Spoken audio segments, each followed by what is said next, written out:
Good day, class. I welcome you to another section of our class for this course, which is website design and development. This is module 2, which implies that this is the second video for this course. And the topic that we'll be looking in this module, the topic that we'll be discussing in this module is website design principles and UI UX design. This module has to do with designing website that delights and that does not frustrate. So how can we achieve this? So we are going to look at the principles that revolves around website design. Then we also look at UI UX design also. So let's move on to the contents and the module contents. In this module, learners will study the following. Which implies that these are the subtopics that we will be addressing in this module. So learners will be able to study the fundamentals of UI, which means user interface design, and also learners will also learn how we also be able to study fundamentals of UX design. Learners will also study the layout, color theory, typography, and visual hierarchy, and then followed by responsive design and mobile optimization. And finally, learners will be able to study accessibility and usability standards. So these are mainly the subtopics that revolves around this module. Now let's move on to the introduction. Let's introduce ourselves to this module. So when we talk about website design principles, we are really referring to the technical functionality. Technical functionality alone is no longer enough as we know. So therefore, users expect visually appealing, intuitive, and accessible websites. UI design, for instance, has to do with how a website looks and feels, while UX design, on the other hand, has to do with how website works and how it feels to use. So together, when we combine the UI design and UX design, they determine whether visitors stay or leave. So the UI design and UX design ultimately determine where the duration in which the visitor or the user stays. So in the sense that UI design has to do with how websites looks, the look, the appearance of the website, while the UX is how the website functions, how it works. So now every great website, from Apple to Airbnb, is the result of deliberate human-centered design decisions. Now let's move on to the fundamentals of UI design. So what do we call UI? What is UI now? Which also means user interface. So now UI design is designing the visual and interactive elements users directly encounter. So and what does UI covers? What UI covers involves the buttons, the icons, the buttons on the website, the icons, the menus, and form fields. It also covers the colors, the fonts, the spacing, the images, and also every visual decision that guides user toward goals. This is mainly what UI covers. UI design is the art of making functionality beautiful, but purposefully, not just decoratively. So that is the function. The main purpose of UI design is it is mainly the art of making what functionality, making it beautiful, not just purposefully, but also not just decoratively, making it beautiful, attractive enough for users or visitors. Now let's move on to the core principles of UI design. Now talking about the principle of UI design, we have the clarity, we have consistency, we have feedback, we have simplicity, we have visual hierarchy, and affordance. So we are going to discuss this one after the other. We'll be looking into one after the other. So let's take clarity as the first one. Talking about clarity as one of the core principles of UI design, this has to do with that it communicates purpose without requiring users to think. It passes purpose, it communicates purpose without requiring users to think. Ambiguity leads to error and abandonment. When the website is too ambiguous, or when words are too ambiguous, it leads to abandonment. Visitor might tend to abandon such websites as soon as possible. So now talking about another principle of UI design, we have consistency. You have to be consistent about the actions, in the sense that same actions, same appearance across all pages. It's mainly when you are consistent, it mainly reduces cognitive load. Then the third one is feedback. That has to do with responding visibly to user actions. So and that is button state change, success or success/error messages. Another principle is simplicity. Talking about simplicity, it actually include only what is necessary. No extra elements, no extra any unnecessary elements. In the sense that every extra element competes for attention. So just keep it simple. Which means that it include only what is necessary. It includes only necessity. Then we have the fourth one is visual hierarchy. This has to do with the arrangement of elements. You arrange elements to communicate relative importance, talking about the size, the color, the position, and all. This is one of the principles of UI design. Make sure you use proper sizing, color, and position for visual hierarchy. And the fifth one is affordance. Affordance as one of the core principles of UI design. It has to do with the visual cues, showing how to interact, talking about the button clicks, buttons looking clickable, links distance from text, and the likes. So good UI design guides users naturally, almost invisibly. When you have good UI design, it's definitely guide users without having to crack their head or think too much about where to press or what to load, where to find this, where to find that. So now let's move on to UI design tools now. When we are talking about UI design, what are the necessary tools that we use? We have the professional UI designers. They use specialized software to create high fidelity mockups and prototypes. So and these tools involve the following: we have Figma, we have Adobe XD, we have Sketch, InVision, and so. Figma has to do with current industry standard real-time collaboration. Adobe XD is a powerful design and prototyping, while Sketch is popular in macros environments.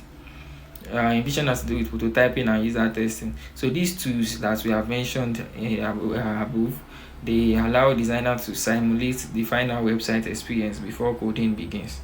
So these are the main purpose of this UI design tools. Now let's move on to fundamentals of UX design. What do we refer to as UX? That is user experience. Now UX design is equals to designing digital products with deep focus on user needs, goals, and behaviors. So now let's ask ourselves that what does UX covers? Mainly, one, UX covers how the website works and feels to use. One is out the web, the appearance, the visibility of the physicality of the website. While UX, on the other hand, has to do with how the website works and how it feels to use. So now it's also cover every interaction from first encounter to task completion. Don Norman coined the term user experience at Apple. So UX encompasses all aspects of end users' interaction with the company, its services, and its products. So exceptional UX refers to makes users feel understood, capable, satisfied, while poor UX on the other hand causes confusion, frustration, high bounce rates. And this tell us the importance of having exceptional UX. When you have exceptional UX design, it's users or visitors, they feel understood, they feel satisfied and capable, while poor UX can lead to confusion on the other hand, which is not advisable which is very not advisable for users. Confusion may cause for frustrations and no. So now let's move on to the UX design process, which is we can also refer to as the systematic and intuitive. The process has to be systematic and intuitive. One of the process, the first one is research, information architecture, wireframing, prototyping, usability testing, implementation, and evaluation. These are the UX design process.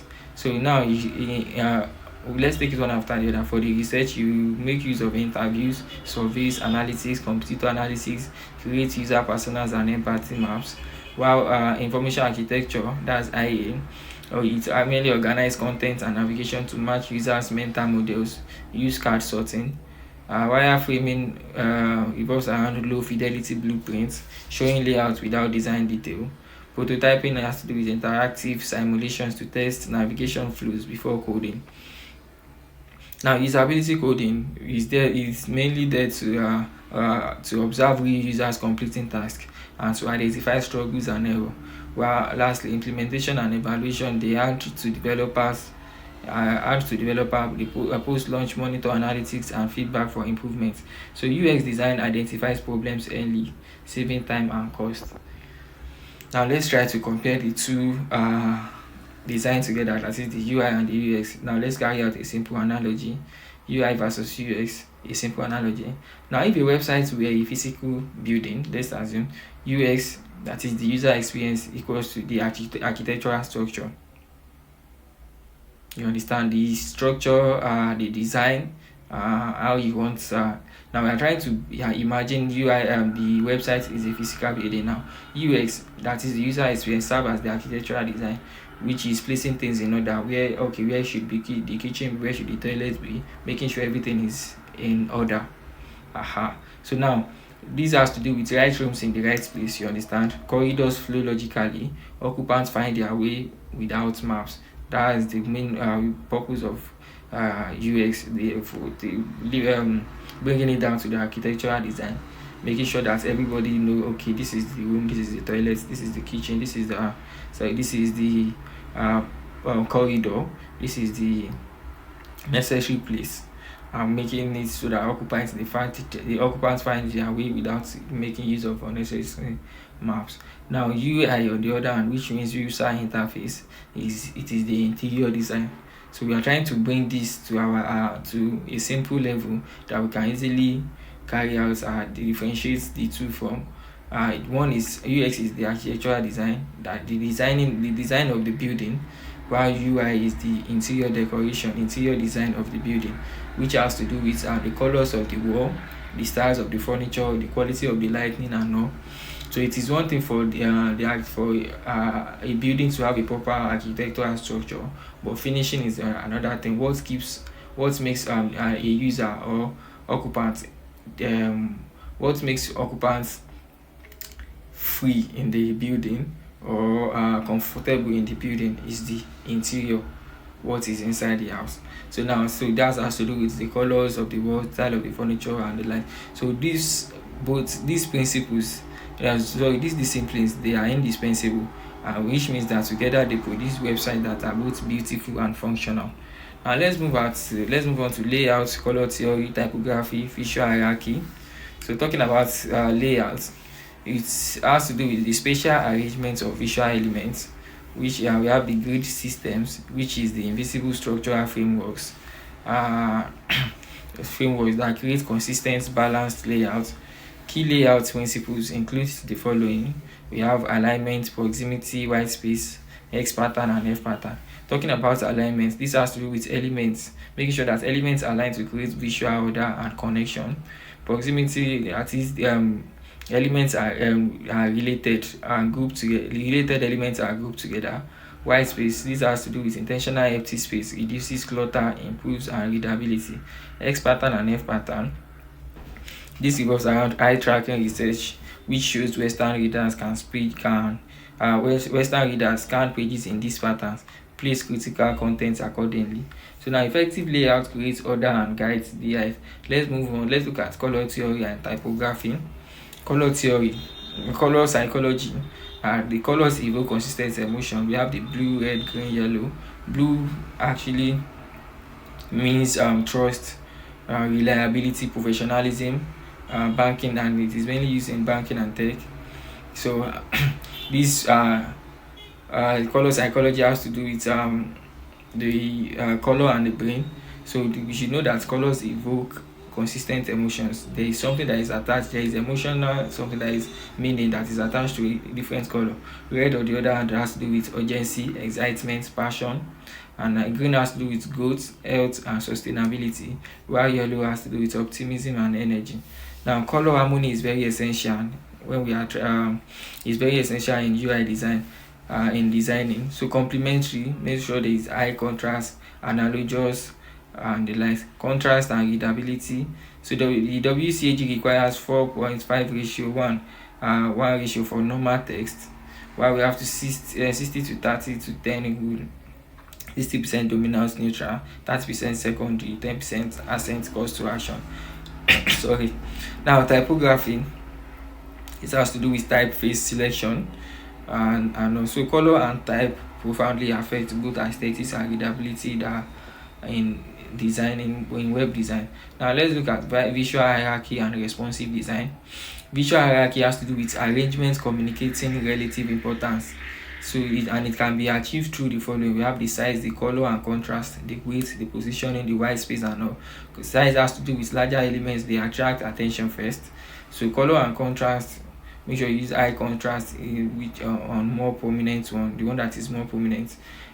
Width, bold, when it is in bold, it draws the attention of the eye. Positioning, as we can position upper left, the upper left is noticed first, Western readers. And we have the RWD, responsive design. Layouts adapt to any screen size, be it desktop, tablet, mobile, and all. Why does it matter? We have over 58% of global web traffic is mobile in 2024. Google uses mobile first indexing. In the sense that when we have a well executed visual hierarchy, it involves first time visitors that what the page is about within seconds. So now let's move to technical foundations of responsive design plus accessibility. Technical foundation of responsive design has to do with the fluid grids, the percentage, flexible images, CSS media queries, which apply different types at breakpoints. It also has to do with mobile first design, that is the design for smaller screen first, then enhance beyond layout, which has to do with touch friendly, fast load speed and the likes. Web vitals. We also have web accessibility as one of the technical foundation of responsive design. We have the WCAG, that's the POURDM principles, that is the perceivable, operable, understandable and robust. So responsive design is no longer optional, it is the absolute requirement and a must in designing. Now let's move on to usability heuristics. That's Jacob Nielsen. Visibility of system status. It keeps users informed. When it matches with real world, we use familiar language and not just jargon. User control and freedom, makes it clear emergency exit, undo and back. Now consistency and standard, it has to do with same words or actions. It's actually same words or action means same thing. Error prevention is designed to prevent problems. Recognition over recall, make objects visible, don't rely on memory. Flexibility and efficiency, that has to do with accelerators for experts, accessible for novices. Aesthetic and minimalistic design, help users with errors and help and documentation. And these are the usability heuristics by Jacob Nielsen. In conclusion, we have been able to analyze. In conclusion, this module has been able to discuss and mainly discuss and mainly explain different designs and UI and UX design, in the sense that UI has to do with the visual presentation. Sorry about that. UI has to do with the visual presentation, while UX is human-centered experience, which make both of them indispensable. Also, we have been able to look at layout, color, typography, visual hierarchy, which we can easily deduce that they are both designers' essential vocabulary. We also looked at responsive design, which ensures websites work on all devices. Mobile first is mandatory. Accessibility, which is the WCAG, and usability, they are ethical and professional commitments. Now, one thing that we have been able to also do is that technology is only as effective as the design intelligence directing it. Thank you. That will be it for this course. Let's look at questions and discussion for this module. We have what is the difference between UI and UX? Use the building analogy to explain. I believe we should be able to do this based on what we give us in the content of this topic. We're using building as analogical example to explain what UI and UX is. We try to differentiate it. Then why is mobile first design considered the best approach for modern websites? We should be able to answer that. And what are the 4 principles of WCAG and why are they important? Then the last question is to choose the website you use regularly. Evaluate it against 2 of Nielsen's usability heuristics. What works well or poorly. Try